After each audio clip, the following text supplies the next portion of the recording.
Cette vidéo s'adresse à vous si vous avez un problème très simple, c'est que vous avez un écran ou une barre de son et le son prend plusieurs secondes avant de démarrer. Si vous mettez une vidéo en pause, que vous attendez un peu, l'appareil en fait se met en veille et quand vous reprenez la lecture, le son est coupé quelques secondes, ce qui vous oblige à revenir en arrière. Pour régler ce problème, allez sur le menu Démarrer, tapez Regedit et sélectionnez Éditeur de registre. Ici, on va aller chercher les paramètres du driver qui fait fonctionner votre appareil audio. Pour ça, il va falloir aller naviguer dans HKey Local Machine, System, Current Control Set, Control, Class. Et ici, on va chercher le bon dossier qui correspond en fait à la catégorie de votre driver audio. Alors, ça peut paraître technique, mais je vais vous montrer déjà, moi, quelle clé j'ai utilisée. Et je vais vous mettre une vidéo en description qui vous permet de déterminer quelle est la clé dans votre cas si jamais vous avez un doute ou que la clé n'est pas la même que la mienne. Donc, dans mon cas, c'est celle-ci, celle qui commence par 4D36E96C. À l'intérieur, vous allez retrouver des dossiers pour plusieurs drivers audio. Pour déterminer lequel est le bon, en fait, vous pouvez passer sur les drivers comme ça, et vous allez voir que vous avez driver description.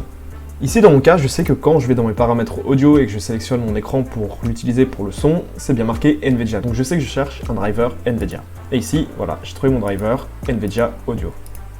Donc une fois qu'on a localisé le bon dossier comme ça en descendant, on va aller dans le dossier et vous devriez avoir Power Settings. Donc, si jamais vous avez du mal à identifier le dossier, vous pouvez regarder en fait dans les sous-dossiers. Normalement, vous ne devriez pas en avoir beaucoup qu'ont ce fameux dossier Power Settings. Ici, ça correspond aux paramètres d'énergie qui font que votre ordinateur justement coupe le son après un certain délai d'inactivité.